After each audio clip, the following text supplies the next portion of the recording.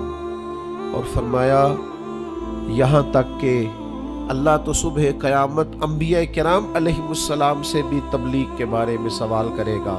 ہر ایک سے سوال ہونا ہے. ہم اپنی اپنی تیاری کریں قیامت کے روز کے لیے, آخرت کے دن کے لیے. یا ایھا الذین آمنوا اتقوا اللہ ولتنظر نفس ما قدمت لغد. اے ایمان والو اللہ سے ڈرو اور ہر نفس یہ سوچے کہ میں نے آخرت کے لیے آگے کیا بھیجا ہے. آؤ آج اپنے اپنے اعمال کا جائزہ لے. ہمارے لیے آج شام کھانے میں کیا ہے یہ سب کو پتا ہے. اس ماہ میرے گھر میں کیا آمدن ہے, کیا خرچ ہے, یہ سب کو پتا ہے. لیکن رب کہتا ہے وَلْتَنْظُرْ نَفْسٌ مَا قَدَّمَتْ لِغَدٍ. یہ بھی دیکھ تو نے اپنی قبر کے لیے آگے کیا بھیجا ہے, آخرت کے لیے آگے کیا بھیجا ہے. یہ دیکھ قیامت والے دن کے لیے تیرے پاس سرمایہ کیا ہے. وہاں جب اللہ کے حضور حاضر ہونا ہے تیرے پاس پیش کرنے کو کیا ہے. جناب صدیق کے پاس پیش کرنے کو وفا ہے, امت کی خدمت گزاری ہے جناب عمر کے پاس, جناب عثمان غنی کے پاس سخاوت ہے. مولا علی نے ہر میدان میں تلوار چلا کے اسلام کا جھنڈا بلند کیا ہے. حسین ابن علی نے سر دے کر اللہ کے حضور نظر پیش کی ہے. میں بھی سوچوں نا یار, آپ بھی سوچے نا, نعمتوں کی بہتات کتنی. ہماری بھری ہوئی تجوریاں, ہمارے آنگن میں کھیلتی ہماری اولادیں, ہمارے ارد گرد ہمارے دوستوں کی لائنیں, ہمارے دسترخوان پر بچھی ہوئی نعمتیں, ہمارا تندرست وجود, ہماری بولتی زبان, ہماری دیکھتی آنکھیں, ہمارے سنتے کان, ہماری سانس لیتی روح. اس سارے وجود سے ہم نے کیا اکٹھا کر کے اپنی آخرت کے لیے بھیجا ہے. صبح قیامت کے لیے ہم نے سامان کیا کیا ہے. اللہ کے حضور جب ہمیں جواب دینا ہے تو ہمارے دامن میں کیا ہے, کیا پیش کرنا ہے. آج اپنے دل سے, اپنی روح سے یہ سوال ہمیں ضرور کرنا ہے, اور ایک بار نہیں 100 بار کرنا ہے, اور بار بار کرنا ہے. نبی پاک صلی اللہ تعالی علیہ وسلم نے ارشاد فرمایا ہے, حضور فرماتے 5 سوال پوچھے گا رب قیامت کے دن, اور جب تک تم ان سوالوں کے جواب نہیں دو گے تمہیں ہلنے نہیں دیا جائے گا. ایک یہ پوچھا جائے گا عمر کہاں گزری, سارا وقت ضائع ہو گیا موبائل پہ, سارا ٹائم ضائع ہو گیا خوش گپیوں میں, شغل میلہ, آنا جانا, عمر ساری قیمتی وقت ضائع کر دیا. اور پھر ایک سوال, اسی سوال سے متعلقہ دوسرا ہوگا جوانی کہاں گزاری, وہ ساری کھیل کود میں گزر گئی, لہو و لعب میں گزر گئی, گیموں میں گزر گئی. یہ سوال ہوگا. اور تیسرا سوال رب پوچھے گا, بتاؤ نا مال کہاں سے کمایا, ذرائع آمدن بتاؤ. دنیا میں تو تم نے دھول جھونک لی, جہاں دھونکنی تھی, یہاں بتاؤ کہاں سے کمایا, اور کما کر بھی تم مالک نہیں ہوئے. چوتھا سوال یہ پوچھا جائے گا, بتاؤ مال خرچ کہاں کیا. اور میرے نبی پاک فرماتے ہیں 5واں سوال یہ ہوگا, یہ بتاؤ اپنے علم پر عمل کتنا کیا. لیکچر دینا آسان ہے, تقریر کرنا آسان ہے, واعظ کرنا آسان ہے, سمجھانا آسان ہے, فیس بک پر اچھی نصیحت لکھ دینا آسان ہے, روز صبح واٹس ایپ پہ سب کو بہترین نصیحتیں بھیجنا آسان ہے. لیکن قیامت کے سوالوں میں سے ایک معتبر سوال ہے, بخاری میں موجود ہے. 5 سوالوں میں سے آخری سوال یہ ہے کہ جو تم جانتے تھے, جس کا تمہیں علم تھا, جو تم نے سیکھا تھا, جو تم نے پڑھا تھا, اس پر تمہارا عمل کتنا تھا. کس کو نہیں پتا نماز فرض ہے, کس کو نہیں پتا والدین کی خدمت کرنا ضروری ہے, حلال حرام کی تمیز سے کون آگاہ نہیں ہے؟ کون نہیں جانتا کہ میرا رویہ تلخ ہے، لوگوں کو تکلیف دیتا ہے؟ کون نہیں سمجھتا کہ میری فلاں فلاں چیز کی وجہ سے فلاں فلاں لوگ تڑپتے ہیں، سسکتے ہیں، روتے ہیں؟